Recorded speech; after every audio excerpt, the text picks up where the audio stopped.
السلام علیکم ورحمۃ اللہ وبرکاتہ نحمده ونصلي على رسوله الكريم اما بعد فاعوذ باللہ من الشیطان الرجیم بسم اللہ الرحمن الرحیم رب اشرح لي صدری ويسر لي امری واحلل عقدۃ من لسانی یفقهوا قولی ربنا زدنا علما اللهم فقهنا في الدين اللهم إني أسألك علما نافعا وعملا متقبلا ورزقا طيبا اللهم انفعنا بما علمتنا وعلمنا ما ينفعنا وزدنا علما اللهم إني أعوذ بك من علم لا ينفع ومن قلب لا يخشع ومن نفس لا تشبع ومن دعوة لا يستجاب لها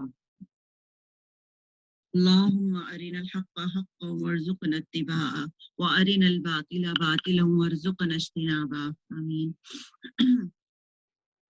25واں پارہ سورۃ زخرف آیت نمبر 26 سے ہم سٹارٹ کریں گے. اعوذ باللہ من الشیطان الرجیم بسم اللہ الرحمن الرحیم.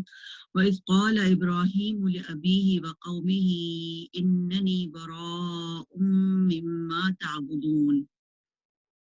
اور جبکہ ابراہیم علیہ السلام نے اپنے والد سے اور اپنی قوم سے فرمایا کہ میں ان چیزوں سے بیزار ہوں جن کی تم عبادت کرتے ہو بجز اس ذات کے جس نے مجھے پیدا کیا اور وہی مجھے ہدایت بھی کرے گا. اور ابراہیم علیہ السلام اسی کو اپنی اولاد میں بھی باقی رہنے والی بات قائم کر گئے تاکہ لوگ شرک سے باز آتے رہیں. بلکہ میں نے ان لوگوں کو اور ان کے باپ دادوں کو سامان اور اسباب دیا یہاں تک کہ ان کے پاس حق اور صاف صاف سنانے والا رسول آ گیا اور حق کے پہنچتے ہی یہ بول پڑے کہ یہ تو جادو ہے اور ہم اس کے منکر ہیں. اور کہنے لگے یہ قرآن ان دونوں بستیوں میں سے کسی بڑے آدمی پر کیوں نازل نہ کیا گیا؟ کیا آپ کے رب کی رحمت کو یہ تقسیم کرتے ہیں؟ ہم نے ہی ان کی زندگانی دنیا کی روزی ان میں تقسیم کی ہے اور ایک کو دوسرے سے بلند کیا ہے تاکہ ایک دوسرے کو ماتحت کر لیں جسے یہ لوگ سمیٹتے پھرتے ہیں. اس سے آپ کے رب کی رحمت بہت ہی بہتر ہے. اس آیت سے کیا پتہ چلتا ہے کہ اللہ سبحانہ تعالیٰ نے تمام لوگوں کو ایک طرح پیدا نہیں کیا بلکہ ان میں بہت فرق رکھا ہے. ایک تو فزیکلی بھی فرق ہے، شکل و صورت. فزیکلی تو انسان کی کچھ چیزیں ملتی ہیں لیکن آپ دیکھیں کہ کتنی انسان کی شکلوں میں ڈفرینس ہوتا ہے. کتنے لاکھوں کروڑوں لوگ دنیا میں موجود ہیں اور ہر ایک کی شکل دوسرے سے مختلف ہے. ہر ایک دوسرے سے الگ الگ عادت رکھتا ہے، الگ الگ اس کی کوالٹیز ہوتی ہیں، یہاں تک کہ ہر ایک کی آواز مختلف ہوتی ہے. آپ کبھی کس کی آواز سنتے ہیں، کبھی کس کی آواز سنتے ہیں، تو ہر ایک کی آواز بھی مختلف ہوتی ہے، شکلیں بھی مختلف ہوتی ہیں. یہاں تک کہ جو ٹوینس بھی ہوتے ہیں ان میں بھی تھوڑا بہت ڈفرینس ہوتا ہے. تو ایک تو شکل و صورت میں اللہ تعالیٰ نے سب کو مختلف بنایا ہے، اور دوسرا یہ کہ ان کی جو خوبیاں ہوتی ہیں، جو ان کے الگ الگ کام ہوتے ہیں، کسی کو زیادہ مال دے رکھا ہے، کسی کو کم دے رکھا ہے، اور جو یہاں پہ فرمایا جا رہا ہے کہ ایک کو دوسرے کے ماتحت کر لے. تو اس سے یہی بات پتہ چلتی ہے کہ کوئی اگر مالدار شخص ہے تو اس کے انڈر کچھ لوگ ہیں جو اس سے کم درجے کے، جو اس کے کام کرنے والے لوگ ہیں. تو یہاں پر یہ بات پتہ چلتی ہے. اور ان سب باتوں کا مقصد کیا ہے کہ اللہ تعالیٰ نے دنیا میں کتنی زیادہ ورائٹی رکھی ہے. اگر سارے کی ساری شکلیں سب کی ایک ہی جیسی ہوتی تو ہم ایک دوسرے کو کیسے پہچانتے؟ اسی طرح اگر سارے کے سارے لوگ بہت زیادہ دولت مند ہوتے تو پھر جو لیبر ورک ہے وہ کیسے ہوتا؟ اور سارے کے سارے اگر غریب ہوتے تو پھر دنیا میں ترقی کیسے ہوتی؟ تو یہ سب اللہ تعالیٰ کا سسٹم ہے، اور یہی دنیا کی خوبصورتی ہے کہ اللہ تعالیٰ نے ہر ایک کو الگ الگ خوبی دی ہے. کسی میں کچھ خوبی ہے، کسی میں کچھ خوبی ہے، کسی میں کوئی خامی ہے تو کسی میں کچھ خامی ہے. تو اس میں کیا اللہ تعالیٰ کی مصلحت ہے کہ یہ سب دنیا اللہ تعالیٰ کے اختیار میں ہے. اور اس سے یہ بات بھی پتہ چلتی ہے کہ اللہ تعالیٰ کے ہاتھ ہی میں دنیا اور دنیا کی دولت ہے. کسی کے ہاتھ میں اگر کچھ ہوتا ہے تو وہ اس کے اختیار میں ہوتا ہے، وہ اپنی مرضی سے جو چاہے کر سکتا ہے. تو اللہ تعالیٰ نے یہ کائنات بنائی ہے اور اسی کے اختیار میں سب کچھ ہے کہ کس کو کیسا بنانا ہے. رسول اللہ صلی اللہ علیہ وسلم نے فرمایا یقیناً اللہ تعالیٰ نے تمہارے درمیان تمہارے اخلاق کو ایسے ہی تقسیم کیا ہے جس طرح تمہارے درمیان تمہارا رزق تقسیم کیا ہے. اور بے شک اللہ تعالیٰ دنیا اس کو بھی دیتا ہے جس سے وہ محبت کرتا ہے، اور اس کو بھی دیتا ہے جس سے وہ محبت نہیں کرتا. لیکن ایمان کس کو دیتا ہے؟ صرف اس کو دیتا ہے جس سے وہ محبت کرتا ہے، اور جس کے لیے اللہ چاہتا ہے اس کو دین کی سمجھ عطا کرتا ہے۔ سبحان اللہ، یہاں پہ بھی ہمیں جیسے ایک طرح سے خوش ہونا چاہیے کہ اللہ تعالیٰ نے ہمیں دین کی دولت دی ہے، ہمیں دین کی سمجھ عطا فرمائیے کہ ہم اس کو سمجھیں، سیکھیں، اس کو آگے بڑھائیں۔ اور پھر یہاں پہ جو بعض کو بعض کا خدمت گار بنا دیا، تو اس میں بھی اللہ تعالیٰ کی کیا حکمت ہے اور مصلحت ہے کہ یعنی ہر ایک کو دوسرے کے کام آنے والا بنا دیا ہے۔ اگر ایک ہی شخص کو ساری کیپیبلٹیز مل جاتی تو وہ کیا ہوتا، پھر وہ سرکش ہونے لگتا اور وہ الہ ہونے کو ڈکلیئر کر دیتا۔ جیسے کہ فرعون کے پاس بہت زیادہ مال و دولت تھا تو اپنے آپ کو خدا کہلوانا چاہ رہا تھا، لیکن اللہ تعالیٰ نے انسانوں کے اندر جو کمزوریاں رکھی اور جو خادموں کو انسانوں کا ماتحت کر دیا، تو یہ سب بھی انسان کے لیے نشانیاں ہیں کہ یہ اللہ تعالیٰ کی رحمت ہے، جس کو جیسے چاہے جس طرح چاہے نوازتا ہے۔ آگے فرمایا آیت نمبر 33 میں، اور اگر یہ بات نہ ہوتی کہ تمام لوگ ایک ہی طریقے پر ہو جائیں گے تو رحمان کے ساتھ کفر کرنے والوں کے گھروں کی چھتوں کو ہم چاندی کی بنا دیتے اور زینوں کو بھی جن پر چڑھا کرتے۔ تو بعض کو بعض میں فرق کیوں رکھا؟ یہاں پہ بھی دیکھیں ویرائٹی ہے خوبصورتی، اور ویرائٹی میں ہی خوبصورتی ہوتی ہے۔ صرف ایک ہی چیز سے انسان تھک جاتا ہے، تو اس لیے یہاں پہ سونے چاندی کا ذکر آیا کہ اگر اللہ تعالیٰ چاہتا تو کافروں کے گھروں کی چھتوں کو بھی سونے چاندی کا بنا دیتا، لیکن کیوں نہیں بنایا؟ کیونکہ اس میں بھی اللہ تعالیٰ کی جو نشانیاں ہیں، اس پہ ہم غور و فکر کریں کہ کس کو کیا دیا ہے، کیوں دیا ہے، کسی کو نہیں دیا تو کیوں نہیں دیا۔ اور ان کے گھروں کے دروازے اور تخت بھی جن پر وہ تکیا لگا کر بیٹھتے، اور سونے کے بھی، اور یہ سب کچھ یوں ہی سا دنیا کی زندگی کا فائدہ ہے، اور آخرت تو آپ کے رب کے نزدیک صرف پرہیزگاروں کے لیے ہی ہے۔ تو دیکھیں اس میں کتنا خوبصورتی سے اللہ تعالیٰ نے پرہیزگاروں کے لیے خوشخبری سنا دی کہ دنیا تو ہر ایک کو ملتی ہے، جو دین پر ہے اس کو بھی ملتی ہے، جو دین پر نہیں ہے اس کو بھی ملتی ہے، لیکن آخرت کس کو ملتی ہے؟ صرف پرہیزگاروں کو۔ یعنی دنیا میں اگر کسی کو زیادہ مل بھی گیا ہے اور دوسروں کو اس کے مقابلے میں کم ملا ہے تو اس سے کوئی فرق نہیں پڑتا، کیونکہ یہ سب کچھ تو چلا جانے والا ہے۔ اصل چیز کیا ہے؟ وہ چیز جو بہتر ہے اور باقی رہنے والی ہے۔ تو ہمارے لیے اس میں عمل کی کیا بات ہے؟ ہمیں متقی بننا ہے، کیونکہ اللہ تعالیٰ کے نزدیک کیا ہے؟ ان ربک للمتقین، اللہ کے نزدیک تو فائدہ ان لوگوں کا ہے جو پرہیزگار ہیں، جو اللہ تعالیٰ سے اکیلے میں بھی ڈرتے ہیں، اکیلے میں بھی خوف کھاتے ہیں کہ کہیں مجھ سے کوئی غلطی، کوئی گناہ نہ ہو جائے اور میری پکڑ نہ ہو جائے۔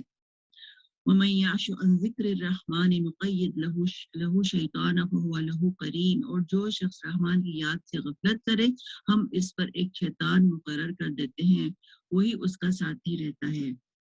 اب دیکھیں یہاں پہ کس بات کی طرف اشارہ ہے کہ جو اللہ تعالیٰ کے ذکر سے منہ موڑے، اللہ تعالیٰ کی یاد اس کو پسند نہ آئے، اس کے اوپر اللہ تعالیٰ ایک شیطان مقرر کر دیتے ہیں۔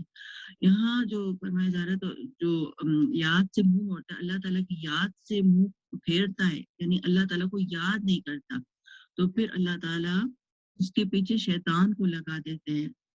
ابن القیم کہتے ہیں کہ جب انسان صبح اور شام کرے اور اس کی پریشانی صرف ایک اللہ کی ذات ہو، تو اللہ تعالیٰ اس کی ساری ضرورتوں کو اپنے ذمے لے لیتا ہے۔ یعنی اگر ہم صرف یہی خیال کریں کہ مجھے ہر کام اللہ کی رضا کے لیے کرنا ہے، تو پھر اللہ تعالیٰ خود بخود ہماری ضروریات کو پورا کرتے رہتے ہیں۔ اور پریکٹیکلی بھی آپ کر کے دیکھیں کہ اگر ہم نماز کا ہی خیال کرتے ہیں کہ ہر کام نماز کے مطابق ہو، صبح اٹھ کے سب سے پہلے فکر ہوتی ہے کہ نماز قضا نہ ہو جائے، پڑھ لیتے ہیں، تو پھر اس کے بعد دوسرے کاموں میں لگ جاتے ہیں، اور صبح فجر کے بعد اسپیشلی اگر آپ سوئی نہیں تو اس دن ٹائم میں بہت زیادہ برکت ہوتی ہے، اور پھر سارے کام اسموتھلی ہوتے بھی رہتے ہیں، اور اس میں کسی کو کوئی پرابلم بھی نہیں ہوتی، نہ گھر والوں کو کوئی کمپلین ہوتی ہے اور نہ دوسرے کاموں میں کوئی حرج ہوتا ہے۔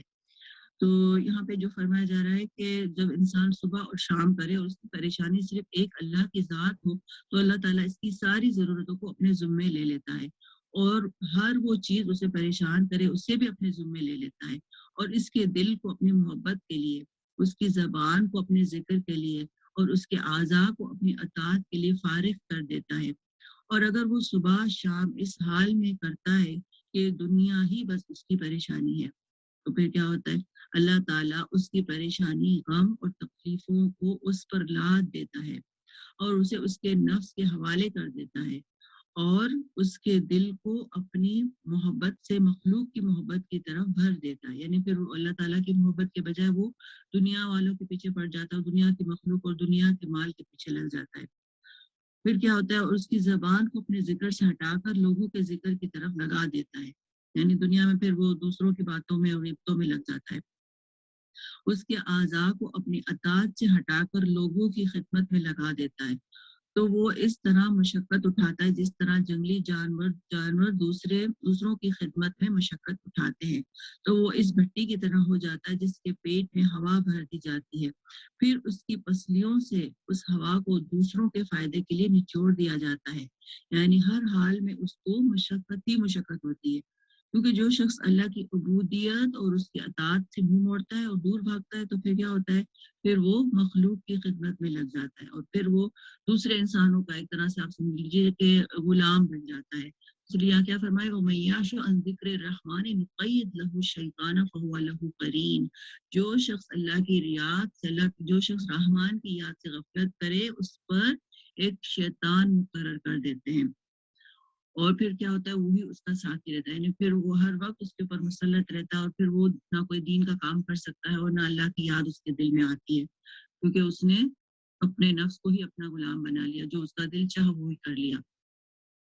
آگے فرمایا اور وہ انہیں راہ سے روکتے ہیں اور یہ اسی خیال میں رہتے ہیں کہ یہ ہدایت یافتہ ہے. یعنی اپنے آپ کو سمجھتے کہ ہم بڑے ہدایت یافتہ ہیں، لیکن حالانکہ وہ ہوتے نہیں ہیں اس راستے پر. یہاں تک کہ جب وہ ہمارے پاس آئے گا کہے گا کاش میرے اور تیرے درمیان مشرق اور مغرب کی دوری ہوتی، تو بڑا برا ساتھی ہے. یعنی وہ شیطان سے کہے گا کہ کاش میرے اور تیرے درمیان اتنی دوری ہوتی جتنی کہ مشرق اور مغرب میں، اور کہتا ہے کہ کاش اور اس کو کہے گا کہ تو بہت ہی برا ساتھی نکلا. یعنی شیطان، اگر آج کسی کے اوپر شیطان مسلط ہے، اگر آج انسان اللہ کی یاد سے منہ موڑتا ہے اور شیطان کے پیچھے چلتا ہے، اور جو وہ کہتا ہے اس کے پیچھے اگلا مرحلہ ہوگا موت کے بعد کا، پھر اس کو افسوس ہوگا، وہ سوچے گا کہ ہائے میں نے تو ساری زندگی اپنی برباد کر دی اور شیطان کے پیچھے چلا. اور اس کو پھر افسوس ہوگا اور وہ کہے گا کہ کاش میرے اور تیرے درمیان مشرق اور مغرب کی دوری ہوتی. اور آپ دیکھیے کہ آج کے دور میں اگر کوئی کہتا ہے کہ شیطان نے مجھ پر حاوی ہے، یا شیطان نے مجھ سے یہ کام کروا دیا، تو شیطان آج تک کبھی کسی کا ہاتھ پکڑ کر مجبور نہیں کرتا کہ آپ ضرور یہ کام کریں، آپ ضرور گناہ کریں، آپ ضرور جھوٹ بولیں، بلکہ وہ تو صرف دل میں وسوسہ ڈال دیتا ہے. تو کئی بار یہ بات قرآن میں آ چکی ہے کہ وہ وسوسہ ڈالتا ہے، لیکن کبھی بھی مجبور نہیں کرتا، کبھی بھی کسی کو زبردستی ہاتھ پکڑ کر گناہ نہیں کرواتا. یہ انسان ہی ہے کہ جو اس کے وسوسے میں آ کر اس کی ہر بات مانتا چلا جاتا ہے، اور پھر کل جب وہ دنیا سے جائے گا تو پھر افسوس کرے گا، اور وہ شیطان سے کہے گا کہ کاش میرے اور تیرے درمیان مشرق اور مغرب کی دوری ہوتی تو بہت ہی برا ساتھی نکلا، تو بہت ہی برا دوست نکلا، اس پر اس کو افسوس ہوگا. تو آج ہمارے پاس وقت ہے، ہم اپنے آپ کو شیطان کے حربے سے بچائیں اور اس کی جو چالیں ہیں اس سے اپنے آپ کو دور رکھیں. آیت نمبر 39. اور جب کہ تم ظالم ٹھہر چکے تو تمہیں آج ہرگز تم سب کا عذاب میں شریک ہونا کوئی نفع نہ دے گا. کیا بس تو بہرے کو سنا سکتا ہے یا اندھے کو راہ دکھا سکتا ہے، اور اسے جو کھلی گمراہی میں ہو؟ بس اگر ہم تجھے یہاں سے لے بھی جائیں تو بھی ہم ان سے بدلہ لینے والے ہیں، یا جو کچھ ان سے وعدہ کیا ہے وہ تجھے دکھا دیں، ہم ان پر بھی قدرت رکھتے ہیں. بس جو وہی آپ کی طرف کی گئی ہے اسے مضبوط تھامے رہیں، بے شک آپ راہ راست پر ہیں، اور یقیناً یہ خود آپ کے لیے اور آپ کی قوم کے لیے نصیحت ہے. اور عنقریب تم لوگ پوچھے جاؤ گے، اور ہمارے ان نبیوں سے پوچھو جنہیں ہم نے آپ سے پہلے بھیجا تھا کہ ہم نے سوائے رحمان کے اور معبود مقرر کیے تھے جن کی عبادت کی جائے. اور ہم نے موسیٰ علیہ السلام کو اپنی نشانیاں دے کر فرعون اور اس کے عمرا کے پاس بھیجا. تو موسیٰ علیہ السلام نے جا کر کہا کہ میں تمام جہانوں کے رب کا رسول ہوں. بس جب وہ ہماری نشانیاں لے کر ان کے پاس آئے تو وہ بے ساختہ ان پر ہنسنے لگے، یعنی کہ رسول کا مذاق اڑانے لگے. اور ہم انہیں جو نشانیاں دکھاتے تھے وہ دوسری سے بڑی چڑی ہوتی تھیں، اور ہم نے انہیں عذاب میں پکڑا تاکہ وہ باز آ جائیں. اور انہوں نے کہا اے جادوگر، ہمارے لیے اپنے رب سے اس کی دعا کر جس کا اس نے تجھ سے وعدہ کر رکھا ہے، یقین مان کے ہم راہ پر لگ جائیں گے.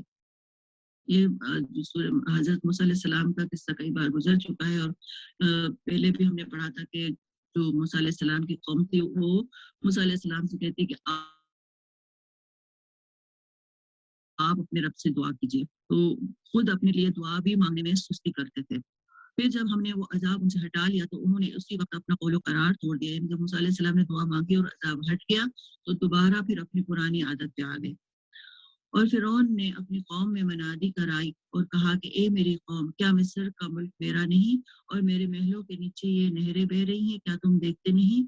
بلکہ میں بہتر ہوں بنسبت اس کے جو بے توقیر ہے اور صاف بول بھی نہیں سکتا، یعنی موسیٰ علیہ السلام کی طرف اشارہ کر رہا ہے۔ اچھا، اس پر سونے کے کنگن کیوں نہیں آ پڑے، یا اس کے ساتھ راہ باندھ کر فرشتے ہی آ جاتے؟ اس نے اپنی قوم کو بہلایا پھسلایا اور انہوں نے اسی کی مان لی، یقیناً یہ سارے لوگ ہی نافرمان لوگ تھے۔ پھر جب انہوں نے ہمیں غصہ دلایا تو ہم نے ان سے انتقام لیا اور سب کو ڈبو دیا، بس ہم نے انہیں گیا گزرا کر دیا اور پچھلوں کے لیے مثال بنا دی۔ اور جب ابن مریم کی مثال بیان کی گئی تو اس سے تیری قوم خوشی سے چیخنے لگی، اور انہوں نے کہا کہ ہمارے معبود اچھے ہیں یا وہ تجھ سے ان کا یہ کہنا محض جھگڑے کی غرض سے ہے، بلکہ یہ لوگ ہیں ہی جھگڑا لو۔ عیسیٰ علیہ السلام بھی صرف بندہ ہی ہے جس پر ہم نے احسان کیا اور اسے بنی اسرائیل کے لیے نشان قدرت بنایا۔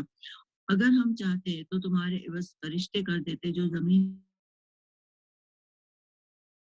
میں جانشینی کرتے، اور یقیناً عیسیٰ علیہ السلام قیامت کی علامت ہے۔ بس تم قیامت کے بارے میں شک نہ کرو اور میری تابعداری کرو، یہی سیدھی راہ ہے، اور شیطان تمہیں روک نہ دے، یقیناً وہ تمہارا سرئی دشمن ہے۔ اور جب عیسیٰ علیہ السلام معجزے لائے تو کہا کہ میں تمہارے پاس حکمت لایا ہوں، اور اس لیے آیا ہوں کہ جن بعض چیزوں میں تم مختلف ہو انہیں واضح کر دوں۔ بس تم اللہ سے ڈرو اور میرا کہا مانو۔ میرا اور تمہارا رب اللہ تعالیٰ ہی ہے، بس تم سب اس کی عبادت کرو، راہ راست یہی ہے۔ پھر بنی اسرائیل کی جماعتوں نے آپس میں اختلاف کیا، بس ظالموں کے لیے خرابی ہے دکھ دینے والے دن کی آفت سے۔ یہ لوگ صرف قیامت کے منتظر ہیں کہ وہ اچانک ان پر آ پڑے، انہیں خبر بھی نہ ہو۔ اس دن گہرے دوست بھی ایک دوسرے کے دشمن بن جائیں گے سوائے پرہیزگاروں کے، یعنی قیامت کا دن اتنا سخت ہوگا کہ پیچھے بھی ہم پڑھ چکے کہ نہ ماں کو اپنے بچے کا خیال ہوگا، نہ بہن بھائی کو کسی کا خیال نہیں ہوگا، اور جو گہرے دوست جو آج دنیا میں دوست ہیں وہ بھی اس دن ایک دوسرے کا ساتھ چھوڑ دیں گے۔ اب دنیا میں تو دوست کون ہوتا ہے کہ جو ہمیشہ ساتھ دیتا ہے، اگر کوئی مشکل وقت بھی آ جائے تو وہ ہمارا ساتھ نہیں چھوڑتا۔ اور دوست کون ہوتا ہے جو اپنے دوست کو دین پر لانے کی کوشش کرتا ہے، اسپیشلی جب وہ خود دین پر ہوتا ہے تو دوسرے کو بھی لانے کی کوشش کرتا ہے۔ اور متقی کے علاوہ بھی جو کوئی دوست ہوتا ہے تو وہ دوسرے کو بھی اپنے جیسا بنانے کی کوشش کرتا ہے۔ تو اس لیے دوستی بھی اس لیے کرنی چاہیے کہ صرف اللہ تعالیٰ سے کی گئی جو دوستی ہوتی ہے وہی باقی رہنے والی ہے۔ جو اللہ کے لیے ہم دوسرے کو دوست بنائیں گے وہ ہمیشہ باقی رہے گی، ہمیشہ ہمیشہ۔ وہ جنت میں بھی دنیا میں بھی خوشی دے گی، جنت میں بھی دے گی، اور وہاں بھی دوست ایک دوسرے سے مل کر انجوائے کریں گے۔ تو اس لیے کیا پتہ چلتا ہے کہ اللہ تعالیٰ کی خاطر دوستی ایمان کا ایک مضبوط کڑا ہے۔ رسول اللہ صلی اللہ علیہ وسلم نے فرمایا ایمان کا سب سے مضبوط کڑا اللہ کی خاطر محبت اور اللہ کی خاطر بغض ہے، یعنی اگر آپ کسی سے دوستی کرتے ہیں تو بھی اللہ کی خاطر، اور اگر کسی سے نہیں کرتے، کسی سے بغض رکھتے تو وہ بھی اللہ کی خاطر۔ اور یہ اتنا مضبوط کیوں ہے، یعنی یہ دوستی کا کڑا اتنا مضبوط کیوں ہے؟ کیونکہ اچھے دوستوں کی کمپنی میں انسان کا ایمان بڑھتا ہے، تقویٰ بڑھتا ہے، اور پھر انسان آگے بڑھتا رہتا ہے نیکیوں کے راستے میں بھی، اور پھر اس کا ایمان اور بھی مضبوط ہوتا چلا جاتا ہے۔ جیسے ایک صحابی نے دوسرے سے کہا کہ آؤ ایک گھڑی مل کر ایمان لے آتے ہیں، سبحان اللہ۔ تو ان کا یہی مطلب تھا کہ آؤ مل کر اللہ کی باتیں کرتے ہیں تاکہ ہمارا ایمان بڑھ جائے۔ جیسے موسیٰ علیہ السلام نے ہارون علیہ السلام کو مانگا تھا، کیا کہا تھا؟ کئی نسبحک کثیرا ونذکرک کثیرا، تاکہ ہم دونوں بکثرت تیری تسبیح بیان کریں اور ہم کثرت سے تجھے یاد کریں۔ تو اس سے کیا بات پتہ چلتی ہے کہ ایک دوسرے کے ساتھ مل کر بیٹھ کر اللہ کی باتیں کرنا، اللہ کو یاد کرنا ایمان کو بڑھاتا ہے۔ تو اس لیے اچھے دوستوں اور اچھی مجلسوں کا اہتمام ہمیشہ جاری رہنا چاہیے۔ ایک شخص رسول اللہ صلی اللہ علیہ وسلم کی خدمت میں حاضر ہوا اور عرض کیا رسول اللہ صلی اللہ علیہ وسلم، آپ کا اس شخص کے بارے میں کیا ارشاد ہے جو کچھ لوگوں سے محبت کرتا ہے لیکن ان لوگوں سے مل نہیں سکا؟ جیسے آپ کس کی بات کر رہے تھے، جیسے ہم لوگ صحابہ کرام سے محبت کرتے ہیں، ہم کہتے ہیں ہم صحابہ کرام سے محبت کرتے ہیں، ہم نبی صلی اللہ علیہ وسلم سے محبت کرتے ہیں، ہم ابراہیم علیہ السلام سے جتنے بھی انبیاء ان سے محبت کرتے ہیں، لیکن ہم نے ان کو دیکھا تو نہیں ہے. تو آپ نے کیا فرمایا کہ انسان اسی کے ساتھ ہے جس سے وہ محبت کرتا ہے. یعنی کل قیامت کے دن ہمیں ان کے ساتھ ہی اٹھایا جائے گا انشاءاللہ. اور قیامت کے دن ایسے لوگ عرش کا سایہ پانے والے ہوں گے. اللہ تعالیٰ فرمائے گا این المتحابون بجلالی، میرے جلال کی خاطر آپس میں محبت کرنے والے آج کہاں ہیں. آج کے دن میں ان کو اپنے سائے میں رکھوں گا، جس دن میرے سائے کے علاوہ کوئی سایہ نہیں ہوگا. وہ قیامت کے دن نور کے ممبروں پر ہوں گے. سبحان اللہ. تو بہت ہی خوبصورت آیت ہے. اس میں دوستی کی خاص طور سے بات کی جا رہی ہے کہ اگر کسی سے دوستی کرے تو صرف اور صرف اللہ سبحانہ و تعالیٰ کی خاطر کرے. ابو مسلم خولانی کہتے ہیں کہ میں نے معاذ رضی اللہ عنہ سے کہا کہ میں اللہ کی خاطر آپ سے محبت کرتا ہوں. تو انہوں نے مجھے اپنی طرف کھینچا اور کہا کہ تم نے کیا کہا؟ میں نے کہا میں اللہ کی خاطر آپ سے محبت کرتا ہوں. انہوں نے کہا کہ میں نے رسول اللہ صلی اللہ علیہ وسلم کو فرماتے ہوئے سنا ہے کہ آپ اپنے رب سے روایت کرتے ہیں کہ اللہ کی خاطر محبت کرنے والے قیامت کے دن نور کے ممبروں پر رونق افروز ہوں گے، عرش کے سائے کے نیچے ہوں گے، جس دن اس سائے کے سوا کوئی سایہ نہیں ہوگا. تو اس میں بھی ہمارے لیے خوشخبری ہے کہ اچھی دوستی جو ہوتی ہے وہ آخرت میں بھی کام آتی ہے، اور اس دن انسان کو اللہ تعالیٰ کے سائے کی کتنی شدید ضرورت ہوگی. تو وہاں اللہ تعالیٰ ہمیں سایہ نصیب فرمائے گا انشاءاللہ. کہتے ہیں میں وہاں سے نکل کر آبادہ بتنی جو کنٹینیوسلی اس بات جو چل رہی ہے جو مسلم خولانی کہہ رہے تھے، کہتے ہیں کہ وہاں سے نکل کر عبادہ بن صامت رضی اللہ عنہ کے پاس آیا اور معاذ بن جبل رضی اللہ عنہ والی حدیث بیان کی. تو انہوں نے کہا کہ میں نے رسول اللہ صلی اللہ علیہ وسلم کو اپنے رب عز و جل سے روایت کرتے ہوئے سنا ہے کہ میری محبت ان لوگوں کے لیے طے شدہ ہے جو میری وجہ سے ایک دوسرے سے محبت کرتے ہیں. میری محبت ان لوگوں کے لیے طے شدہ ہے جو میری وجہ سے ایک دوسرے پر خرچ کرتے ہیں. میری محبت ان لوگوں کے لیے طے شدہ ہے جو میری وجہ سے ایک دوسرے سے ملاقات کرتے ہیں. تو ہم جب ملاقات بھی کریں تو بھی دیکھیں کہ ہم اللہ کی خاطر ملاقات کرنے جا رہے ہیں. اور اللہ کی خاطر محبت کرنے والے نور کے ممبروں پر ہوں گے، عرش کے سائے تلے ہوں گے، جس دن اس سائے کے سوا کوئی اور سایہ نہ ہوگا. تو ہمارے لیے کیا عمل کی بات ہے کہ اپنے دلوں کو اللہ کی خاطر صاف کر لیں. اگر کسی کے دل میں کسی کے لیے رنجش ہے تو اس کو صاف کر لیں. اسی طرح اپنی محبتوں کو بھی اللہ تعالیٰ کے لیے خالص کر لیں. دنیا کے نفع اور لالچ کے لیے کسی سے محبت نہ کریں. محبت کریں تو صرف اللہ کی خاطر کریں. اور وہ کون سی محبت ہے جس کو جو اللہ کی رضا کی خاطر کی جائے. ہمیں یہ کیسے پتا چلے کہ ہم جس شخص سے محبت کرتے ہیں یا کوئی اور آپ سے محبت کرتا ہے، آپ کی دوست آپ سے محبت کرتی ہے، وہ اللہ کی خاطر ہے؟ کیسے پتا چلے؟ تو اس کی ایک نشانی ہے، اور وہ کیا ہے کہ اس دوست سے مل کر آپ کا ایمان بڑھتا ہے، اللہ کی بڑائی کا احساس دل میں ہوتا ہے، اور انسان کے اندر نرمی اور عاجزی بڑھتی ہے. لیکن اگر ہم صرف ایک سلوگن کے طور پر کہتے رہیں کہ میں فلاں سے اللہ کی خاطر محبت کرتی ہوں، دوست سے کہے I love you for the sake of Allah, اور اللہ کی خاطر میں یہ کرتی ہوں، تو پھر کیا ہوگا؟ دوست کے ساتھ آپ نے اظہار تو کر دیا، لیکن پھر اس کے ساتھ بیٹھ کر دنیا بھر کی اگر ہم غیبت کرتے ہیں، چگلیاں کرتے ہیں، تو یہ محبت اللہ کی رضا کے لیے نہیں ہوگی، بلکہ ایک یہ دھوکہ ہوگا، ایک جھوٹ ہوگا، سراسر فریب ہوگا. کیونکہ جو لوگ اللہ کی خاطر محبت کرتے ہیں ان میں یہ عادات نہیں ہوتی ہیں. ان کا دل دوسروں کے لیے صاف ہوتا ہے. وہ سامنے کچھ اور پیچھے کچھ اور نہیں ہوتے. وہ صرف ایک دوسرے کی تعریف نہیں کرتے بلکہ ایک دوسرے کے سامنے ان کی غلطیاں بھی بتاتے ہیں اور ایک دوسرے کو پکڑ کر بھی رکھتے ہیں. جیسے ایک دوست دوسرے دوست کا آئینہ ہوتا ہے، تو جس طرح آئینہ ہوتا ہے، شیشہ ہوتا ہے، اس میں ہم اپنے آپ کو دیکھتے ہیں تو ہمارے فیس پہ کوئی داغ دھبا ہوتا ہے، کوئی دانا ہوتا ہے، کچھ بھی ہوتا ہے تو ہمیں نظر آ جاتا ہے. تو اسی طرح دوست بھی اپنے دوست کی غلطی کو فوراً پوائنٹ آؤٹ کر کے اس کو بتاتا ہے، دوسرے کو نہیں بتاتا، صرف اسی کو بتاتا ہے جس کے اندر کوئی پرابلم ہوتی ہے یا کوئی غلطی اس نے کی ہوتی ہے. تو یہ سچے دوست کی ایک نشانی ہے. اس کے بعد آگے چلتے ہیں آیت نمبر 68 میں. فرمایا یا عبادی لا خوف علیکم اليوم ولا انتم تحزنون، میرے بندو آج تو تم پر کوئی خوف و ہراس ہے اور نہ اور غمزدہ ہوگے جو ہماری آیتوں پر ایمان لائے اور تھے بھی وہ فرما بردار مسلمان. تم اور تمہاری بیویاں حشاش بشاش راضی خوشی جنت میں چلے جاؤ، ان کے چاروں طرف سے سونے کی رکابیاں اور سونے کے گلاسوں کا دور چلایا جائے گا، ان کے جی جس چیز کی خواہش کریں گے اور جس سے ان کی آنکھیں لذت پائیں گی سب وہاں ہوگا اور تم اس میں ہمیشہ رہو گے۔ سبحان اللہ، دیکھیں یہاں پہ بھی جنت کی بات ہوگی کہ جنت میں انسان جائے گا تو ہمیشہ وہاں رہے گا، وہاں سے پھر کوئی اس کو نکال نہیں سکے گا۔ وَتِلْكَ الْجَنَّةُ الَّتِي أُورِثْتُمُوهَا بِمَا كُنتُمْ تَعْمَلُونَ، یہی وہ بہشت ہے کہ تم اپنے اعمال کے بدلے اس کے وارث بنائے گئے ہو، یہاں تمہارے لیے بکثرت میوے ہیں جنہیں تم کھاتے رہو گے، بے شک گناہگار لوگ عذاب دوزخ میں ہمیشہ رہیں گے، یہ عذاب کبھی بھی ان سے ہلکا نہ کیا جائے گا اور وہ اسی میں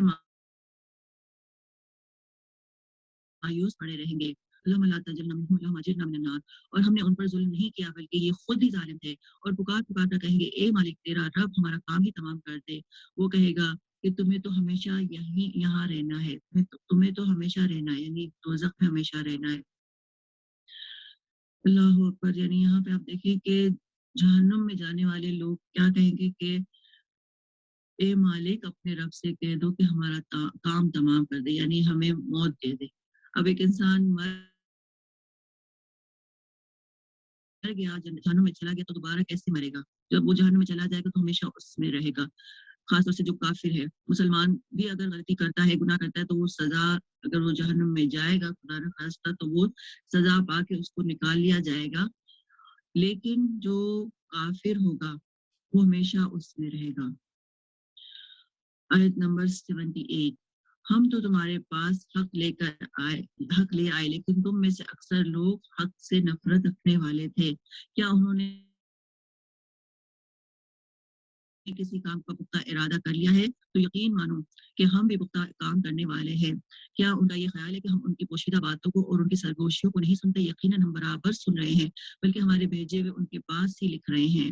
کون ہے وہ لکھنے والے؟ ہمارے جو کندھوں پہ بیٹھے ہوئے کرامن کاتبین، وہ سب کچھ لکھ رہے ہیں، ہمارا ایک ایک لفظ، ہمارا ایک ایک اشارہ، سب کچھ ہمارے نامہ اعمال میں لکھا جا رہا ہے۔ تو اللہ تعالیٰ کیا فرماتے ہیں، کیا ان کا یہ خیال ہے کہ ہم پوشیدہ باتوں کو نہیں جانتے؟ جو بھی ہم سرگوشی بھی کرتے ہیں، دل میں بات سوچتے بھی ہیں، زبان سے تو بولتے ہیں لیکن سوچتے ہیں، ان کا بھی اللہ تعالیٰ کو پتہ ہے۔ اور جو زبان سے الفاظ ہم بولتے ہیں وہ ہمارے جو لکھ رہے کرامن کاتبین وہ سب کندھوں پہ بیٹھے ہوئے نوٹ کر رہے ہیں ہر چیز۔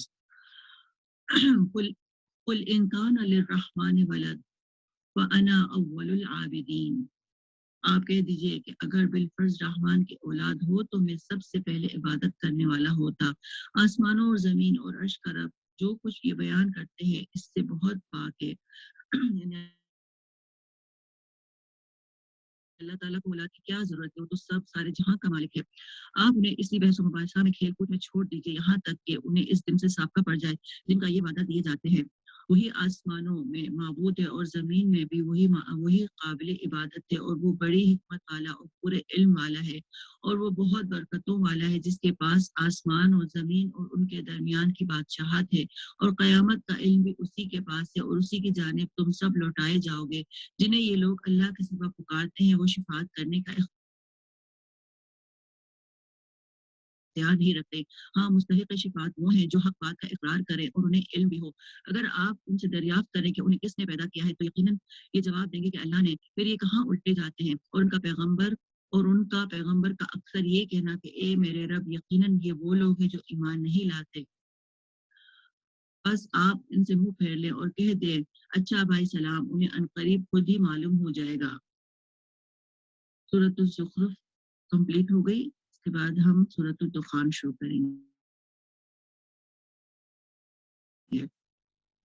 سورۃ الدخان، دخان کے معنی ہوتا ہے دھواں۔ اعوذ باللہ من الشیطان الرجیم، بسم اللہ الرحمن الرحیم۔ سورۃ دخان جو ہے وہ مکی سورت ہے اور اس میں 59 یعنی کہ 59 آیات ہے اور 3 رکوع ہیں۔ بسم اللہ الرحمن الرحیم۔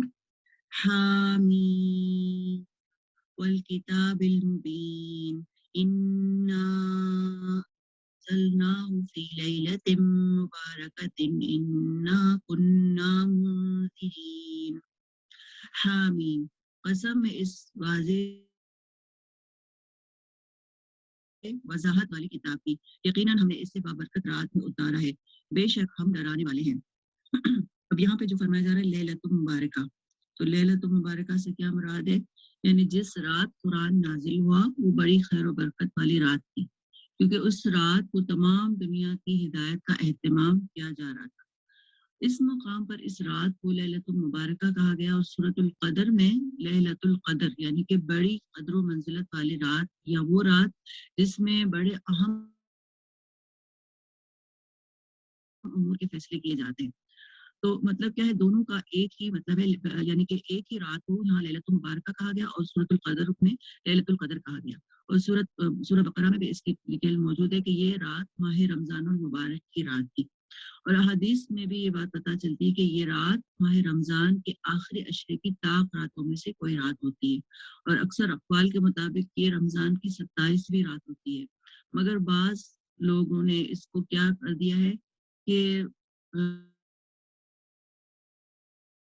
بعض لوگوں نے اس رات کو دو الگ الگ راتیں قرار دے دیا ہے، یعنی لیلۃ القدر کو تو رمضان کے آخری عشرے کی رات کو سمجھ لیا ہے، اور لیلۃ المبارکہ کو کہتے ہیں کہ یہ ماہ شعبان کی 15 تاریخ کی رات ہے، اور اس کا نام پھر انہوں نے شب قدر یا شب برات رکھ لیا ہے۔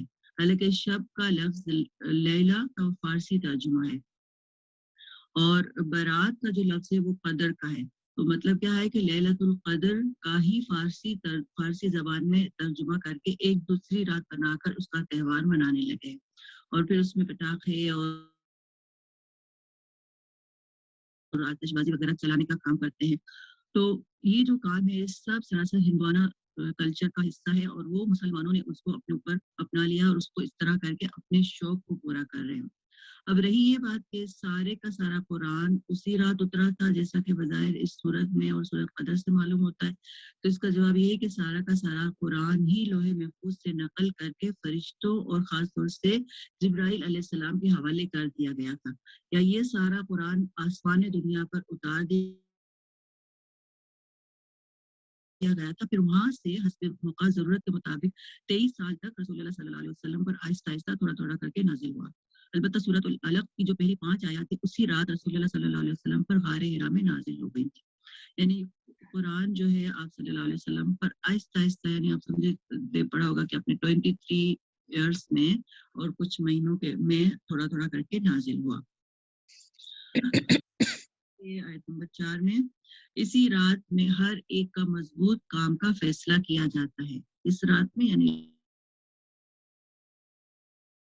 لیلۃ القدر میں، اور لیلۃ القدر کو کس قسم کے فیصلے ہوتے ہیں؟ یعنی جس رات قرآن کا نزول ہوا اس رات آئندہ سال میں دنیا پر واقع ہونے والے جتنے بھی اہم کام ہیں اور نہایت اہم فیصلے جو ہوتے ہیں ان کے فیصلے اور نہایت پائیدار اور ٹھوس فیصلے کر کے فرشتوں کے حوالے کر دیے جاتے ہیں، اور یہ فیصلے سراسر حکمت پر مبنی ہوتے ہیں، اور اسی مضمون کو بیان فرمایا کہ اس رات ملائکہ اور جبرائیل اپنے پروردگار کے اذن سے ہر طرح کا حکم لے کر اترتے ہیں، اور اس طرح سے معلوم ہوا کہ کائنات کے جتنے بھی نظم و نسق کے بارے میں ہے، یہ ایک ایسی رات ہے جس میں اللہ تعالیٰ افراد اور اقوام اور ملکوں میں قسمتوں کے فیصلے کر کے اپنے فرشتوں کے حوالے کر دیتا ہے۔ لوگ کیا کہتے ہیں کہ شب برات میں لوگوں کی قسمتوں کے فیصلے ہوتے ہیں، نہیں، بلکہ لیلۃ القدر میں فیصلے ہوتے ہیں، اور پھر وہ انہی فیصلوں کے مطابق عمل درآمد کرتے ہیں، یعنی جو فرشتے ہوتے ہیں، یعنی افراد یا اقوام کی زندگی اور موت، فتح، شکست، عروج و زوال، قحط، یہ سب رزق وغیرہ سب اسی رات میں اس کے فیصلے کر دیے جاتے ہیں۔ اس کے بعد فرمایا آیت نمبر 5 میں، ہمارے پاس سے حکم ہو کر ہم ہی رسول بنا کر بھیجنے والے ہیں، آپ کے رب کی مہربانی سے وہی ہے سننے والا جاننے والا، جو رب آسمانوں کا اور زمین کا اور جو کچھ ان کے درمیان ہے، اگر تم یقین کرنے والے ہو، کوئی معبود نہیں اس کے سوا، وہی جلاتا ہے اور مارتا ہے، وہی تمہارا رب ہے اور تمہارے اگلے باپ دادوں کا، بلکہ وہ شک میں پڑے کھیل رہے ہیں، آپ اس دن کے منتظر رہے جبکہ آسمان ظاہر دھواں لائے گا،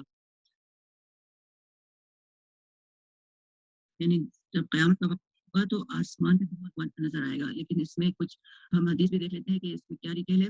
عبداللہ بن مسعود رضی اللہ عنہ کہتے ہیں کہ قریش نے رسول اللہ صلی اللہ علیہ وسلم کی بات نہ مانی اور شرارتوں پر کمر باندھی، تو آپ صلی اللہ علیہ وسلم نے یوں بددعا فرمائی، اے اللہ، ان پر سیدنا یوسف علیہ السلام کے زمانے کی طرح 7 سال کا قحط بھیج کر میری مدد فرما۔ آخر ان پر ایسا سخت قحط نازل ہوا کہ وہ ہڈیاں اور مردار تک کھانے لگے، اور نوبت یہاں تک پہنچی کہ ان میں سے اگر کوئی شخص